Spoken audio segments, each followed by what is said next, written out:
Bonjour, alors pour ce troisième et dernier thème de chimie, on va attaquer avec un chapitre 1, piles et oxydoréduction.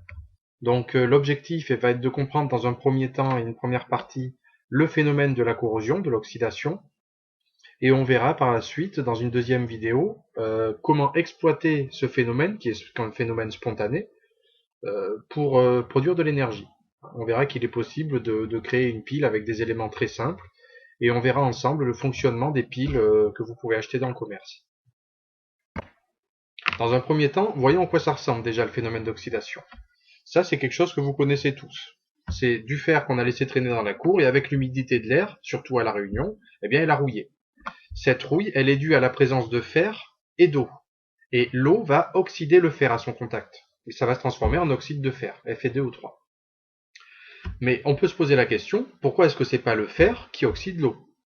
Eh bien, on a une petite expérience très rapide qu'on a vue en TP qui permet d'expliquer ça. Je rappelle les faits. Ici, on avait un bécher de sulfate de zinc. Donc, c'est-à-dire que les ions sulfate étaient spectateurs et on avait des ions Zn de plus dans la solution là. On avait plongé du cuivre dans cette solution et on avait constaté que rien ne s'était produit. Ici, on a fait le contraire, c'est-à-dire qu'on a une solution de sulfate de cuivre, donc on reconnaît bien la couleur bleue caractéristique des ions cuivre, dans laquelle on a plongé une plaque de zinc. Et on avait constaté un dépôt de cuivre sur la plaque de zinc ainsi qu'une altération de la plaque de zinc. Et si on laisse la réaction se faire assez longtemps, on peut constater aussi un changement de couleur, ici, qui passe du bleu au bleu pâle, ou voire à l'incolore, si tous les ions cuivre sont consommés. Donc, ça veut dire quoi? Ça veut dire que le zinc arrive à être oxydé en présence d'ions cuivre, mais le cuivre solide n'est pas oxydé en présence de Zn de plus, d'ion zinc. Donc, l'oxydation spontanée ne peut se faire que dans un sens. Afin de pouvoir aller plus loin dans les explications, vous allez devoir absorber une certaine quantité de vocabulaire. Et ça commence par les couples oxydants-réducteurs, les espèces chimiques conjuguées. Rappel des faits. On a des ions cuivre, Cu2+, qui se sont déposés sur une plaque de zinc. On peut donc écrire que Cu2+, aqueux est devenu du Cu solide, du cuivre solide. Donc un couple oxydant-réducteur, comme son nom l'indique, est constitué d'un oxydant d'une part et d'un réducteur d'autre part. Alors qu'est-ce que c'est? Eh bien un oxydant, c'est une entité susceptible de capter un ou plusieurs électrons. Donc il est évident qu'ici, ce sont bien les ions cuivre, Cu2+, qui sont capables d'absorber deux électrons et qui se transforment ainsi en cuivre solide. D'accord? Le Cu2+, est donc une espèce oxydante. Elle est capable de capter des électrons. Un réducteur, c'est une entité susceptible de céder un ou plusieurs électrons. Eh bien, on constate que si on prend la réaction de tout à l'heure et qu'on l'inverse, on inverse son sens, eh bien, le cuivre solide est capable également de donner deux électrons plus du Cu2+.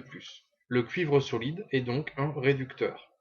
Et l'ensemble des deux font ce qu'on appelle des espèces chimiques conjuguées. Et ça nous donne un couple oxydant-réducteur, qu'on appelle aussi couple redox. Donc voyez bien, ici c'est important, que l'oxydant Cu2+, est noté à gauche du couple. Après il y a un slash, et ensuite il y a le réducteur du couple, à droite. L'équation qu'on a écrite juste avant s'appelle une demi-équation d'oxydoréduction. Ces demi-équations sont très importantes parce que c'est elles qui nous permettent de modéliser ce qu'on observe.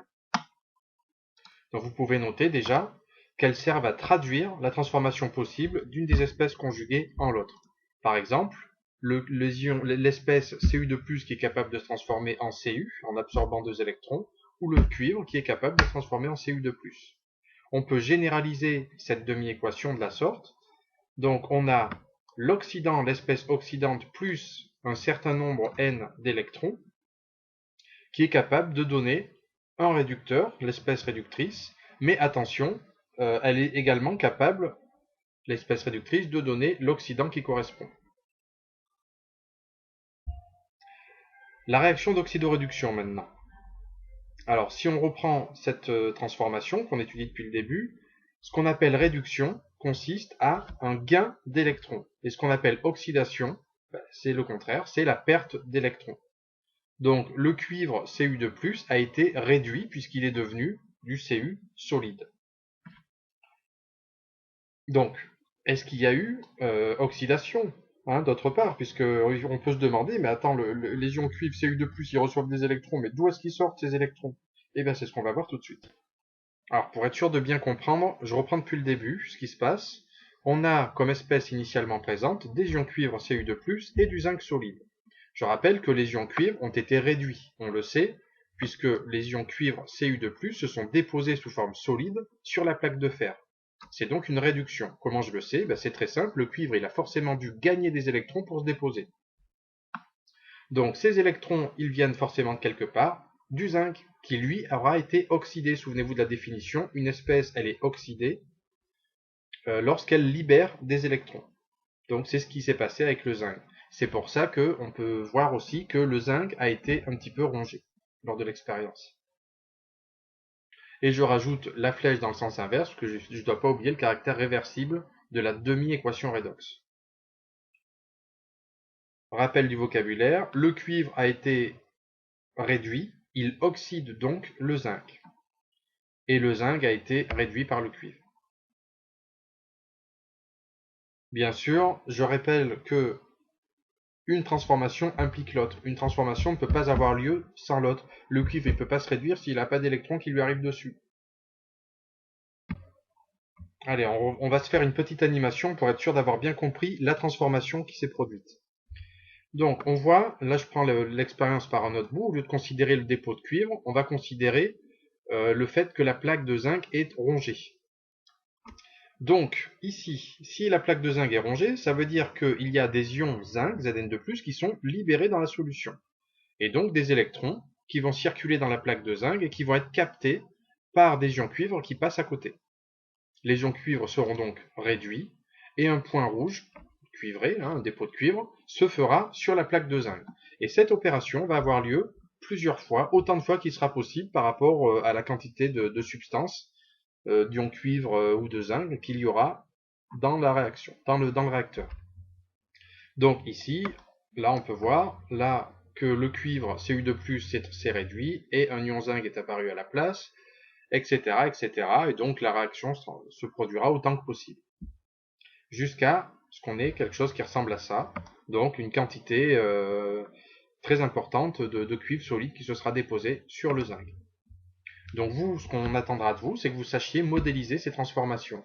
On doit être capable, grâce à une description de transformation, de modéliser ça avec les demi-équations redox, et on va voir dans un instant comment faire le bilan réactionnel de cette transformation. Pour ce faire, c'est très simple, il suffit de faire le bilan de la situation. J'ai eu dans un premier temps des ions cuivre qui ont été réduits en cuivre solide. Et en même temps, j'ai eu du zinc solide qui s'est oxydé et s'est transformé en Zn2+. On vérifie que le nombre d'électrons échangés est le même, sinon on multiplie l'une ou l'autre des équations, puis on fait le bilan, tout simplement en faisant la somme des deux lignes. Donc ici, j'aurai du Zn solide plus du cuivre 2, qui donnera du cuivre et du zinc 2. Et les électrons, comme en mathématiques, se seront simplifiés.